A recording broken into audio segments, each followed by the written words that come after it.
Chers amis, nous voici pour la seconde partie de cet épisode 11.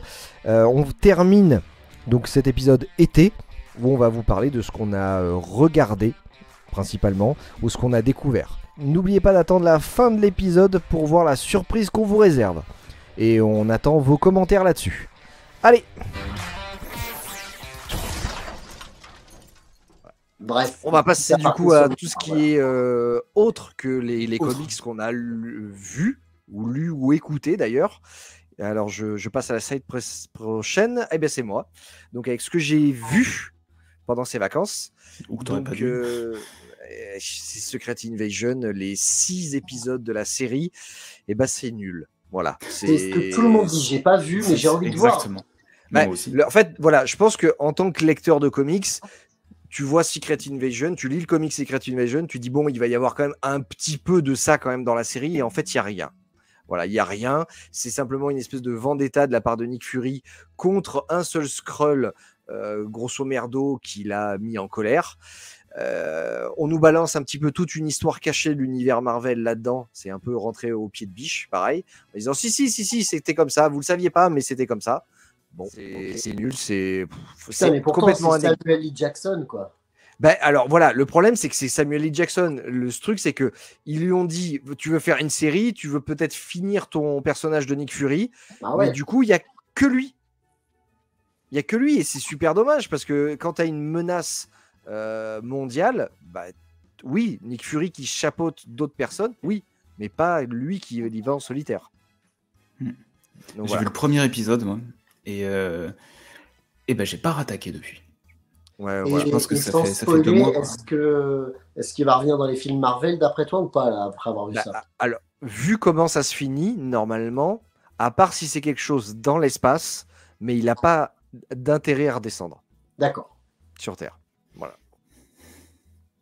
Pour l'instant, je pense qu'on est sûr, à part sur un éventuel film Avenger avec Secret Wars, où peut-être plusieurs mondes seraient réunis, etc. Là, oui, il aurait un intérêt à revenir, mais pour l'instant, il n'a plus d'intérêt. On le verra peut-être, remarque, dans Miss Marvel, mais vite fait, quoi. Je pense en guest, pas plus. Et dans Miss France non, ça c'est plutôt Jean-Pierre Foucault, ça. C'est pas la place de Geneviève de Fontenay est libre maintenant. Donc, Et d'ailleurs, tu peux très bien imiter Jean-Pierre Foucault qui annonce la Miss France gagnante. Vas-y. Miss Languedoc. Voilà. Bah, c'était bien pourri. Est-ce que tu sais le faire avec d'autres régions? Vas-y, essaye d'autres régions, s'il te plaît. Miss Provence-Alpes-Côte d'Azur. Ah, c'était pas mal. Celui-là était pas mal. Celui-là était pas mal. Mettrai une petite pièce dessus. Encore de la petite pièce. Il y a beaucoup de pièces, hein. Et je finis mon tour par les Tortues Ninja que j'ai vu il y a juste quelques jours. Et ça déchire. Alors, j'ai trouvé ça très bien. Il n'y a que la fin, je ne spoilerai pas, mais il n'y a que la fin qui m'a, moi, décontenancé. Parce que je suis né dans les années... Ne dis pas de mal des Tortues Ninja. Attends, vous n'avez pas vu le film? J'ai que moi qui l'ai vu sur les 3. Ne dis pas de mal des Tortues Ninja, je n'ai rien à foutre. Écoute, moi, j'ai même aimé les films avec Megan Fox. Même ceux des années 90 Tous, même les récents. J'aime tout. Alors, attendez. Ce que je disais, c'est que on est né dans la Tortue Mania, quoi. Je veux dire, moi, quand j'étais gosse, j'avais tous les jouets, j'avais le dirigeable, le truc. Bon, bref, j'ai vu tous les films, j'ai vu toutes les séries télé, même les plus merdiques qui ont été faits. Je pense avoir vu tous les dessins animés. Et là, c'est vrai que c'est un énorme hommage à plein de choses qui ont été faites avant. Il y a une origin story qui est un petit peu modifiée, qui est différente de tout ce qu'on a vu jusqu'auparavant. Je spoilerai pas. Et le niveau graphique, c'est très très beau. On sent que depuis Spider-Verse, il y a une volonté des dessinateurs, des graphistes de faire quelque chose de joli, de faire vraiment quelque chose qu'ils ont envie. Donc ça, c'est très très bien. Niveau scénario, on est quand même sur quelque chose d'assez simple. Et la fin, pour moi, c'est pas. Je pense que en fait, le film est destiné vraiment à une nouvelle génération qui veulent découvrir les Tortues Ninja. Pour quelqu'un comme moi qui aime les Tortues Ninja depuis les années 80, voilà, il y a un petit décalage. Voilà, il y a un petit décalage. Mais après, je trouve ça très bien que ce soit une porte d'entrée pour refaire découvrir cet univers-là aux plus jeunes. Et c'est très très bien pour ça. Voilà. Et on ne dit pas de mal des films des années 90, surtout du premier, qui est un chef-d'œuvre absolu. Mais même le 3, quand ils sont samouraïs, il est trop bien. Je les aime tous, j'y peux rien, c'est comme ça. Oui. Est-ce que du coup, ça veut pas dire que c'est un film qui t'était pas forcément adressé? Enfin, comme tu dis, c'est peut-être une porte d'entrée. Donc, est-ce que toi, t'es pas... Je dis pas que t'es trop vieux, mais est-ce que c'est... Si. Alors, oui et non, si tu veux. C'est évidemment ce que je disais, voilà, c'est une énorme porte d'entrée pour les nouveaux, les jeunes. Il y a énormément de clins d'œil à tous ceux qui ont déjà regardé les dessins animés ou lu des comics. Il y a beaucoup de personnages qui sont présents, sans faire des caméos, hein, mais qui sont vraiment présents et qui disent ah lui je le connais, lui. Ah ouais, c'est cool. Voilà. Donc ça s'adresse un peu à tout le monde, mais c'est quand même, je pense, pour un petit peu plus jeune que nous. Et bah tant mieux, j'ai envie de te dire, ça fera des nouveaux lecteurs. C'est très bien, c'est très très bien. C'est comme Thor 4, quoi. Allez, je passe à la prochaine diapo avec les vidéos et films de raid. Ouais, alors, les 100, en fait, bon, c'est con, c'est le truc qu'en fait on s'est mis à regarder le soir parce que l'algo de Netflix nous le proposait. Voilà, ça se regarde, c'est une série futuristico fin du monde. Les 3 premières saisons, après... Bah, je crois que j'en suis à la 4 là. ça devient long. Ça devient long, clairement. Oh oui. Ça devient long. Voilà, donc ça se regarde, mais ça fait une série où tu peux regarder plusieurs saisons, tu te dis ça te prend du temps. Les persos pourraient être intéressants, mais il y a des grosses longueurs, et il y a des bonnes incohérences aussi, on va être clair sur des personnages. Mais après, bon, voilà, c'est pas la série de l'année, enfin d'ailleurs ça est-ce que comme moi, t'étais amoureux plutôt même je t'en prie. De la guerrière, là, je sais plus comment elle s'appelle, ça fait longtemps, mais qui avait toujours le bandeau noir et qui finalement elle meurt. Ah, le spoil. La saison 3. Saison 2, mais non, elle se met en couple avec la blonde, parce qu'en fait, c'est la guerrière... Ah oui, la chef, oui. Ah ouais. Ouais, elle était... Lexa. Elle était bonne. Elle était bonne actrice. C'était une très bonne... Lexa. Et d'ailleurs, elle est dans Fear the Walking Dead maintenant, si tu veux continuer à la voir. D'accord. Non, mais j'aimais beaucoup. Moi, j'aime bien Octavia. Ah oui, Octavia. Et puis la blonde aussi. Toutes les filles là-dedans, elles sont bien. Non, pas toutes. Non, parce que c'est le prénom de mon fils, c'est Octave, donc ça me fait rire. Il a 80 ans, ton fils ou... Je suis un bobo. On avait dit pas les prénoms. On avait dit pas les prénoms des enfants. Bon, c'est vrai, je m'appelle Denis, je peux avoir 110 ans aussi. C'est pas faux. Ce sont des cycles.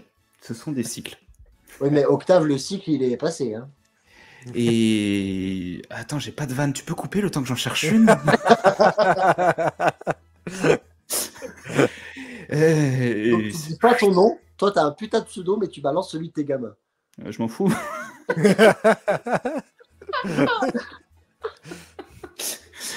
C'est pas pareil. Ça touche pas personnellement, quoi. Non, faudrait que j'en parle avec leur père un jour. Alors. Et mon deuxième, c'est en fait une petite vidéo, une petite chaîne YouTube. Et finalement, que j'ai découvert grâce à notre propre podcast, la cave du Mills. Alors, depuis le début, je lisais MILF. Mais en fait, c'est ça que t'allais voir. Et c'est pour ça que j'ai vu, tu sais, des cheveux longs, j'ai cliqué. Mais non, en fait, ça va lui faire plaisir, je crois. Non, c'est un mec qui est un peu barré. Si t'aimes le vélo, le métal, les cheveux longs et les comics, va voir sa chaîne. Il fait des bonnes reviews et puis il fait des montages aussi qui sont assez tarés pour mettre en avant ce qu'il est en train de dire. J'aime pas le vélo, mais tout le reste, oui, ça passe. Ouais, c'est sympa, ouais. Bon, d'accord. Il y a aussi, moi j'ai découvert cet été, du coup, parce que bon, voilà, c'est 1G Comics. Oui, tout à fait, 1G. Voilà, du coup, il parle pas mal de ce qui est indé, du coup, j'ai regardé beaucoup de ses vidéos. Il y a Urban Comics aussi, c'est une petite maison d'édition qui est sympa aussi. Déjà, on les connaît peu, faudrait aider à leur faire un petit peu de pub, donc voilà. Faudrait qu'ils nous envoient des comics. Ouais, nous on est veulent, là. Envoyez des comics, on dira du bien de vous, il n'y a pas de souci. Non, c'est faux. On va dire la vérité, pas du bien. On va dire la vérité. Exactement. Non, la vérité. Exactement. La vérité, Évidemment. rien que la vérité, je le jure. Aïe, aïe, aïe, aïe, aïe, je vois que c'est moi. Ah putain, t'as fait quand même, les 2 premiers sont magnifiques quand même. Alors, là, t'étais en forme. Hein. Je vais vous dire la vérité, c'est que je les avais pas vus, et je veux pas mourir idiot, mais j'aurais dû, et du coup, je me suis dit qu'il fallait que je les voie. Donc, Shazam 2, c'est le nombre de minutes que j'ai dû regarder du film, et Black Adam, qui est donc le méchant de Shazam, que j'aurais dû regarder aussi que 2 minutes, mais que j'ai réussi à terminer. Je comprends. C'est nul. Voilà. Ensuite, Ouais. ah non, mais Déjà, j'ai pas d'argument, mis à part c'est à chier. Voilà, mais moi ce qui m'a tué surtout dans le Shazam 2, c'est au tout début, la première scène où ça se passe dans un musée en Grèce, où tu as les méchantes qui arrivent et qui se transforment tout le monde en statue, et pour voler simplement un sceptre, alors qu'elles ont tous les pouvoirs possibles de la création, elles auraient pu le voler tranquille, hein, attendre la fermeture peut-être du musée, voilà. Tout simplement, hein. Et après, je crois, un peu plus tard dans le film, elles disent non, mais on n'est pas là pour faire du mal aux humains. Tu viens de buter une centaine de personnes dans un musée. Donc, voilà. Non, mais enfin, plus je regarde les trucs d'essai, et plus tu sens que les mecs disaient bah, de toute façon, c'est fini, il va y avoir un reboot là, de James Gunn. Donc, tout ce qu'on fait, ça sert à rien. Bah, viens, on fait de la merde pour voir. Allez, vas-y, viens, on fait de la merde. Oh, t'as raison, vas-y, serre-moi du café. Ah, viens, on filme vite fait un truc. C'est de la merde. Mais alors, Black Adam comparé à Venom. Oh, putain, les échelles de valeur, quoi. Bah, les deux c'est de la poubelle, mais il y en a, c'est recyclable, l'autre, c'est du tout venant, tu vois, c'est tout. Ouais. Mais il y a le composteur à côté, quoi. Après, j'aime bien le fait qu'on traite des méchants. On sait que tu aimes The Rock. Dis-le que tu aimes The Rock. La vérité, je n'aime pas cet acteur. Je sais qu'il a un capital sympathie et plein de fans. Je l'ai juste aimé, pour être franc, dans Jumanji. Dans Jumanji, il m'a bien surpris. J'ai trouvé cool. Mais sinon, il fait The Rock. Il joue The Rock, mais ça passe. Ouais, en fait, lui-même. Et ça là, non. Il se moque de lui-même. Et je trouve que c'est là où il est bon dans Jumanji. Alors que dans les restes de ses films, que ce soit Fast and Furious ou Black Adam ou machin, il joue The Rock sérieusement. Genre, ouais, c'est moi, The Rock and Roll, bitch. Je déteste ça. C'est que des gros bras et rien dans le cerveau. Je déteste ça. Donc voilà, Black Adam, qui est une immonde merde. Je dis beaucoup de gros mots, mais c'est vraiment à chier. Alors que pourtant, t'as putain, comment il s'appelle Putain, j'ai pas les noms. L'acteur de James Bond. Pierce Brosnan. Il est cool. Il était cool, je trouvais. Ouais, il était cool. C'était le meilleur. C'est celui qui a le mieux joué. Dans le film, oui. Mais bon, Pierce Brosnan, ça fait longtemps que je l'ai pas vu dans un truc bien, quoi. C'est pas faux. C'est pas faux. Voilà. Bref, peu importe. Passons sur ces deux sombres daubes. Et j'ai vu Les Gardiens de la Galaxie 3, qui n'est pas le meilleur Marvel que j'ai vu, soyons francs, mais qui, parmi toute cette quantité de films de nuls que j'ai vus, qui fait une petite bouffée d'air frais. J'ai beaucoup aimé de voir les origines de Rocket Raccoon. J'ai trouvé ça cool, un peu les relations avec Gamora et Peter, voir l'évolution. Il y a des trucs qui vont pas pour moi, c'est genre la planète en cerveau et tout, là c'est trop kitsch. Là ça part vraiment trop en kitsch. Mais dans l'ensemble c'est cool et ça se termine bien, l'équipe, le film, voir la nouvelle équipe à la fin et tout, ça m'a fait plaisir. Voilà. Ouais, c'est une bonne conclusion à cette trilogie, quoi. C'est quand même une des meilleures trilogies du MCU. Je cherche s'il y a mieux, mais c'est vrai que là tout de suite, les Iron Man sont sympas aussi. Oui.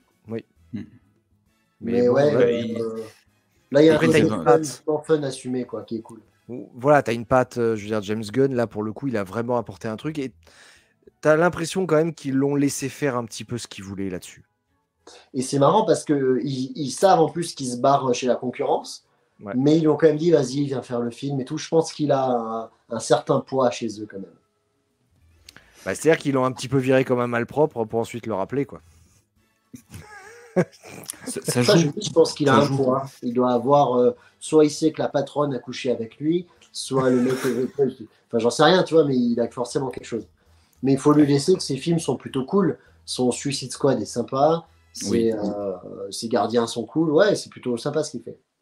Bah, tu sens que c'est un mec qui est plutôt qui est un gros délire. On dirait un peu l'adolescent attardé qu'on est tous, en fait. Et lui, sauf il peut mettre en scène des trucs, quoi. C'est ça. Moi, j'aime bien. Après, quand c'est trop délire, comme je disais, la planète cerveau, ou je sais plus quel autre moment du film, où je disais, wow, là, c'est un peu trop, mec. Ouais, après, c'est vrai que cette partie-là, avec comment c'est ah mince, un de ses acteurs fétiches là, qui joue un des gardes d'ailleurs, qui est un peu débile dans ce costume-là. C'est des passages qui sont quand même drôles. Ça permet pas. Après, c'est franchement, tu enlèves toute cette scène-là, elle sert à rien dans le film. Hein. Bah non. Non, mais c'est vrai, je veux dire, ils peuvent très bien rentrer, sortir et c'est terminé. Si, il va récupérer un truc sur cette planète. Mais oui, mais je veux dire, ils peuvent très bien dire ah voilà, ils y sont allés, ils y sont partis et c'est terminé. Ouais. C'est une scène, il s'est fait plaisir à la mettre. Voilà. C'est comme la blague du chien. Tu vois, je l'ai trouvée longue et répétitive et lourde. Allez, dis que je suis un bon chien. Non, t'es pas un bon chien. Allez, va dire que je suis un bon chien. Non, t'es pas un bon chien. Ah, c'est bon, quoi. Ouais, bon, c'est un peu poussé, mais bon, ça passe. C'est Cosmo. C'est rigolo. D'ailleurs, ce qui est rigolo. Tu n'aimes pas l'humour. Ce qui est rigolo, c'est que là, du coup, c'est une voix féminine, si je dis pas de bêtises. Le chien, oui. Il me semble, oui. Ouais, alors que dans les comics, c'est un mâle. Cosmo est un mâle. Donc, oui, mais de nos jours, il n'y a plus de mâle et de femelle. Non, mais moi, je m'en fous. Personnellement, c'est vrai que c'était un yel, ouais, voilà. C'est un chien yel. Ouais. Non, mais voilà, je trouvais ça rigolo. Ils ont changé le sexe du chien. Bon, c'était rigolo. Mais ça m'en fout. Bah, ça ferait un Galaxy 4. Pourquoi pas. De toute façon, il fait partie de l'équipe à la fin. Oui. Donc voilà. Non, ça ouvre. Pour la suite, on avance. J'ai chaud de ouf, je vais fondre. Et les petits bonus. Et les petits bonus. Ah, il y a encore des petits bonus, excusez-moi. Pardon. On a un petit bonus chacun. Non, mais dis-le si t'en as marre d'être avec nous. Non, mais non, excusez-moi. C'est vrai, j'avais oublié les bonus. Oui, Westlander, Allman, Star-Lord. Donc, c'est un podcast, enfin, un feuilleton, je sais pas, une série qui est sur Audible, qui est d'ailleurs gratuite, si vous voulez l'écouter. Et j'ai trouvé ça vachement bien. C'est surtout doublé par Antoine Decaune et Garcia. Alors, Antoine Decaune qui fait Star-Lord et Garcia qui fait Rocket. Ah, ça doit être ça. Ça doit être quelque chose. Decaune en Star-Lord, j'ai eu plusieurs épisodes à arriver à me mettre dans le personnage, enfin à l'intégrer au personnage. Par contre, Garcia en Rocket, mais alors il est terrible, il est génialissime. C'est vraiment ça correspond super bien au personnage. L'histoire est vachement bien, ça se passe évidemment dans l'univers de Allman Logan. C'est une histoire originale, donc il peut y avoir des incohérences avec le comics, mais c'est très très bien, c'est très frais, et je vous recommande, si vous êtes lecteur si vous aimez cet univers-là, vous aimez les livres audio et vous aimez les histoires originales, allez-y, foncez, c'est gratos. Petite question con, mais vous n'avez sûrement pas la réponse. Pourquoi c'est pas les mêmes gars qui ont fait la voix dans les films qui ont repris les voix pour l'audio? C'est une bonne question. Ouais, je sais pas, mais parce que ça marche bien quand même. Marvel, hein, c'est officialisé par Marvel. Oui. Ouais, donc logiquement, ça devrait être les mêmes voix. Ouais, mais bah, là non. Après, en audio, il faut un peu ce qu'ils veulent, hein, puisque le Batman Autopsy, qui avait été réalisé, il était très très bien, et qui avait été réalisé, l'adaptation française avait été réalisée par le réalisateur de Comment je suis devenu un super-héros. Ouais, j'étais en train de chercher son nom. Attal. Attal. Voilà, qui est très très bien aussi, et voilà, c'est des voix complètement originales. C'est pas on vient de m'appeler Attal, c'est l'heure d'aller manger, salut. Oh non, il l'a fait. Ah putain, je savais qu'on n'aurait pas dû le refaire ce podcast, je le savais. C'était bien une pause d'été, hein. Ah, c'était génial. On passe à toi, ton bonus, Red. Oui, moi c'est un petit projet en fait que j'ai vu émerger dans la commu comics. En fait, pour faire ce qu'on appelle grader les gradations de comics. Quand tu as des comics, notamment américains, si tu veux les faire estimer et les préserver, il y a des boîtes qui font ça, et en France, il n'y en a pas. Et là, le projet, c'est la création d'une entreprise 100% française pour faire ça, pour faire évaluer tes comics et les préserver. Ça s'appelle ECG, ils ont lancé un Ulule qui vient de finir les 100% de la campagne. Voilà, exactement. Ils vont pouvoir acheter la machine pour pouvoir faire les gradations. Et En fait, du coup, derrière, on peut les c'est contacter. plus dur, quoi. Alors, pour l'instant, c'est sur du comics américain. On est sur l'issue américaine, puisque les machines sont faites pour ça. Et voilà, ils sont derrière pour évaluer le comics. J'arrête pas de dire évaluer, mais pour mettre une notation. Et toi, derrière, tu arrives à mettre en valeur tes comics. Et c'est un projet qui est hyper intéressant, qui est soutenu par pas mal de monde. Donc, il y a une campagne Ulule, comme je disais. Ils ont un compte Instagram, ils répondent super vite.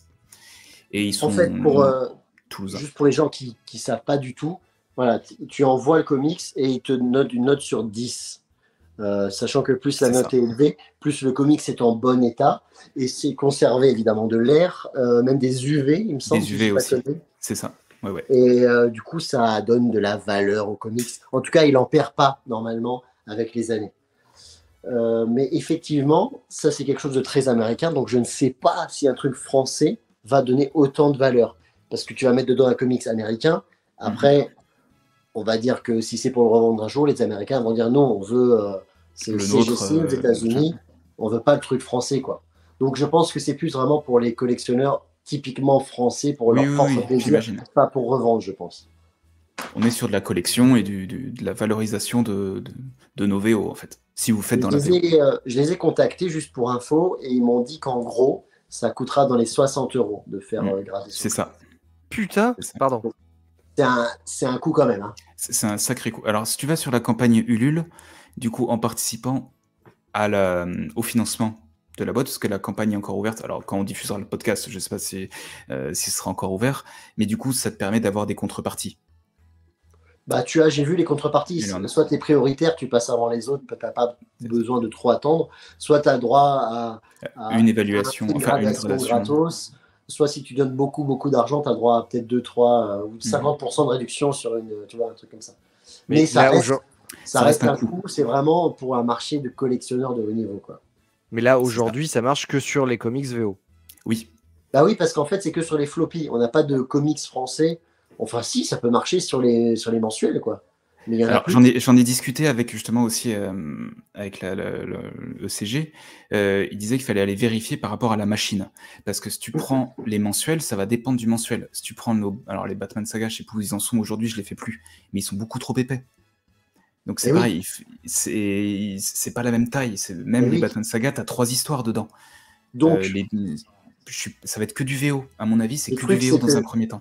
Ça va te coûter déjà le prix de faire venir un floppy des États-Unis. Donc généralement, dans ta boutique, dans les boutiques, t'as pas mal de boutiques qui le font, les VO quand même. Oui, bien sûr. Mais alors moi, pareil, encore une fois, moi je suis un peu taré. J'achète des variantes cover. Des variantes cover que tu trouves généralement pas dans les boutiques françaises parce que c'est des ratios. Les ratios, c'est le magasin a besoin d'acheter 100 comics pour avoir le droit d'en avoir un comme ça à vendre. Celui-là, par exemple, ça c'est un des ratios les plus rares que j'ai, c'est 1 sur 1000. C'est un truc de fils de pute, de taré. Ça coûte une blinde en plus. Hein. Du coup, le comics coûte cher. Plus, il faut faire payer l'import des États-Unis. Plus, merci l'État français, tu vas payer des douanes. Une chance sur 2 que tu payes des douanes. Et une fois que tu as tout ça, il faut encore que tu leur envoies et que tu payes 60 € de gradation. Donc, moi, j'en ai. Je suis très content de les avoir. Mais je pense qu'il faut le faire que pour les trucs très, très rares comme ça. Ah bah tu le fais c'est de la collection pure, t'es pas juste dans la collection d'avoir tous les comics. Là, t'es comme si t'avais une œuvre d'art, c'est comme si t'avais un tableau. T'es sur une peinture ou un cover de l'artiste. C'est bien et t'as raison, c'est pratique parce qu'on n'en avait pas en France. Si nous on voulait le faire, il fallait qu'on envoie les comics aux États-Unis, donc payer à nouveau les frais, les payer la gradation, plus les retours. C'est ça. Ouais, donc c'est une initiative. C'est une initiative. Après, déjà que le comic, c'est un marché de niche. Là, on est encore plus dans la niche. On est dans la nichouchette. Hein. Ça, c'est dans le point de la niche. Mais là, des gens, on en a parlé dans d'autres podcasts, mais on voit que ça devient un marché quand même. Alors déjà que c'est petit, mais ça devient un marché quand même pour des gens aisés. D'une certaine façon, parce que voilà. Donc là, en plus, maintenant, si tu as cette gradation-là qui arrive derrière, ça va encore plus hyper au niveau peut-être des prix. Je ne sais pas si c'est. Après, je sais pas si ça va pas toucher le commun, puisque finalement, il fallait déjà aller s'acheter sa VO qui avait de la qualité. Ouais. Donc tu mettais déjà la thune là-dedans. Toi et moi, on va s'acheter nos comics en librairie, on met nos 30 ou 50 balles par mois, on est sur de la lecture, on va pas être sur de la collection. Ouais, c'est plus pour les fous comme moi qui achètent des trucs. Je pense que c'est ça. Et ça va pas nous augmenter nos prix à nous. Enfin, j'espère pas. Mais parce qu'on est sur une autre. Qui va être touché. Ouais. J'espère parce que du coup, voilà, pour moi, c'est pas un truc qui va qui m'intéresse pour l'instant en tout cas. Et aux États-Unis, dernière chose que je veux dire aussi là-dessus, aux États-Unis, ils font ça parfois dans certaines conventions. Je l'ai vu une seule fois en Europe, mais c'était une convention spécifique, c'était le lac de Côme. C'était vraiment un truc assez huppé aussi. Les mecs font des séances de signature avec les auteurs. Genre Jim Lee vient, il fait signer le dessin, mais il y a un gars qui est représentant du CGC qui est sur place et qui constate que c'est Jim Lee qui a signé. Et hop, il l'emballe. Et du coup, il y a marqué signé par Jim Lee tel jour, machin. Et donc, ça donne une valeur supplémentaire à la signature ou au dessin que fait le mec. Mais il faut que ce soit validé par le dessinateur et par les gars qui font la gradation. Là, tu es vraiment dans la bulle, pas spéculative, mais pratiquement. Si, pour donner de la valeur. Ah ouais. C'est ça. On passe à la dernière bonus avant d'aller se coucher. Ah bah c'est moi. Je suis allé ce week-end au Cabaret Vert, qui est un festival dans le nord de la France, au-dessus de Reims, à la frontière belge, qui est un festival de musique à la base. Mais depuis plusieurs années, ils ont rajouté à l'intérieur un festival BD. Et j'y vais pour ça. Et j'ai eu la chance de voir plusieurs auteurs. Alors dans le comics, il y avait Adlar, qui a fait Walking Dead, qui venait présenter son nouveau truc en avant-première. Et sinon, j'ai vu des auteurs BD, genre Loisel, qui fait Peter Pan, qui est très connu. J'ai vu Midam de Kid Paddle, que j'adore. Voilà. Mais du coup, là, pour rentrer dans ce festival BD, il faut payer l'entrée du festival musique. Moi, j'y suis allé le dimanche, la journée la moins chère, et c'était quand même déjà 25 € l'entrée, juste pour entrer dans le festival. Et après, tu rentrais dans la partie BD. Mais c'est vraiment cool parce que du coup, entre deux séances de signature, si tu t'ennuies, tu vas avoir un concert. Sur place, tu as à manger, à boire. C'est un vrai festoche, quoi. C'est plutôt cool. Ah, c'est cool, ouais. C'est sympa.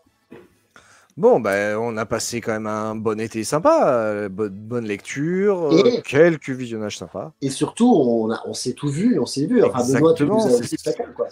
Benoît a permis qu'on se voit tous c'est ensemble. Ça. Enfin... Moi, je suis allé en Aveyron, je t'ai vu, Red, et après, Denis, toi, tu étais dans ma région, et du coup, on s'est vu. Voilà. C'était sympatoche. Et c'est une belle transition pour la grosse surprise. Exactement. Tout ça fait un petit roulement de tambour. Donc, un indice chez vous. Un indice chez vous. Ouais, c'est là, un indice chez vous. On va se faire tatouer 10h47. Voilà. Allez, salut. On est racheté par Marvel. Un Dorsel, ouais. Et du Rex. Non, allez, on arrête les conneries. En fait, on va refaire le Batman Day en France, puisque Warner Bros. Et Urban et Batman lui-même viendra. Organise à nouveau sur Paris. C'est le 16 septembre. Ouais, à la Villette. À la Villette, et on a eu la chance d'être invités tous les trois. Donc on va avoir même un petit heure pour parler aux gens, faire une table ronde. Ça va être trop cool. Ben oui, venez nombreux, on pourra discuter pendant 1 heure tous ensemble de comics, bon, principalement de Batman, hein, évidemment, puisque c'est le jour de Batman. On sera donc dans l'escape game de Batman à la Villette, et on aura une petite heure tous ensemble pour pouvoir parler, échanger, et donc c'est vachement cool, on va pouvoir tous se voir tous ensemble. Si vous voulez venir balancer des vannes, venir nous taper, venir toucher les tatouages de Denis, venir gratouiller l'oreille il n'y a pas de problème, venez. C'est ça. Alors, on va mettre, je pense, dans la description le programme, parce qu'on l'aura. Moi, j'ai pensé à un truc que je ne vous l'ai pas dit avant, les gars. Donc, je le dis dans la vidéo. Ah merde. J'avais pensé à quelque chose. On pourrait essayer de faire gagner dans le public quelqu'un qui pourrait intervenir une fois dans notre vidéo. Je sais pas ce que bien sûr. Ah ça serait cool. Ce serait bien, ouais. Ouais, bien sûr. Bon, on fait ça. Ah bah, on fait ça. De toute façon, on préparera le truc. Nous, on veut pas venir pour parler juste entre nous trois pendant 1 heure parce qu'on le fait assez tout le temps dès qu'on se voit. De toute façon, assez tout le temps. Ouais, je viendrai avec ma grammaire aussi à Paris. Mon Becherel. Mon Becherel. Et donc l'idée, c'est on va construire le truc pour pouvoir être le plus interactif possible et échanger avec vous. Donc venez, vous verrez les activités qui vont être proposées, mais il faut venir nous voir si vous êtes là pendant le créneau où nous on est là. Mais on va faire ça dynamique. 17h, si je dis pas ça, logiquement. Exactement. Et toute la journée, il y a plein de choses. Vous pouvez accéder à l'escape game, normalement de Batman. Il y a aussi des conférences le matin, des dessinateurs. Il y a plein de choses. Benoît, tu seras le matin aussi d'ailleurs. Peut-être. Oui. C'est pas sûr encore normalement. C'est pas sûr, mais je sais que Batman Legend participe également le matin à une conférence avec également un autre youtubeur de comics pour parler de Batman. Cool. Donc, je ne sais pas si je serai l'intervenant de Batman Legend. Ça fait pas longtemps qu'on a cette chaîne, mais on va déjà pouvoir rencontrer un peu le public et je trouve ça super cool. Bah ouais. Non mais ok. Non mais il faut le dire, je veux dire, voilà, on s'est rencontrés il y a 1 an, au bout d'1 an, donc on va pouvoir faire un podcast, enfin non pas un podcast, mais rencontrer, se revoir vraiment tous les 3 physiquement pour une fois en vrai, et interagir. Public, en fait. C'est ça, on fait ça 1 an. On fête nos 1 an et du coup on va pouvoir échanger avec le public, avec des passionnés comme nous, et c'est vachement cool. Nous, on est comme des fans, on est hystériques pour ce jour-là. Là on poursuit l'aventure, on est encore plus dans la Batcave. Il y a 1 an on avait le droit d'être à l'entrée, maintenant on est de l'autre côté de la porte quoi. Et on nous a dit tu rentres. Il y en a 2, ils ont fait tu rentres, et nous on a dit non, tu rentres pas toi. On s'est fait virer par le videur. Dommage. Mais c'est pour ça, si vous êtes par là dans le coin, bah venez. En tout cas, il y a plein de jeux en plus qui sont prévus. Il y a un truc pour voler, il y a des courses de voitures. Voilà. Il y aura plein de trucs. On mettra le programme en description. Oui, il y a à boire aussi. C'est faux ce que tu dis. Il y a un bar. Si, il y a un bar. Ah oui, bah oui. Ah oui, si. Nous, on vient avec nos bouteilles, mais parce qu'on est radins. Mais...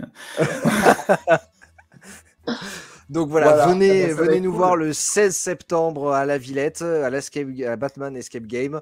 Et on sera normalement là aux alentours de 17h, mais venez toute la journée, il y a plein de choses. Et de toute façon, on y sera dès le matin. On sera dès le matin. C'est ça. Nous, il sera de l'ouverture jusqu'à la fermeture. Oui, voilà, on va faire les salles aussi de l'Escape Game. On a déjà réservé nos places. Mais voilà, venez. On échange toute la journée, il n'y a pas de souci. Et voilà, ça va être super cool. Et on va, je pense, se régaler sur cette journée du Batman Day 2023. Yes. Voilà, c'était la surprise de cette fin de vidéo. C'était bien. Non, mais voilà, il faut conclure. Oui, il faut conclure. Donc, il faut conclure. Et Michel Blanc, non, qui disait ça. Il faut conclure dans le foin. Allez. Donc, on se revoit en septembre en physique. Tous les 3. D'ici là, évidemment, il y a d'autres émissions qui vont être diffusées, mais on sera très heureux de vous voir également en septembre à Paris, si vous avez l'occasion, si vous êtes là. On vous dit à la prochaine vidéo, et d'ici là, lisez des comics. N'oubliez pas de mettre le pouce bleu, de liker la vidéo, de liker les podcasts, etc. et de partager. On essaie de répondre à tous les commentaires également qui sont faits, notamment sur YouTube. Merci d'ailleurs. Merci pour les nombreux commentaires et réactions qui sont très positives. Et merci pour la vidéo avec Max qui a fait plus de 1000 vues. C'est une super vidéo. Merci à vous. Exactement. Voilà. Donc on vous remercie énormément pour ça et on vous dit à la prochaine. Ciao, à bientôt.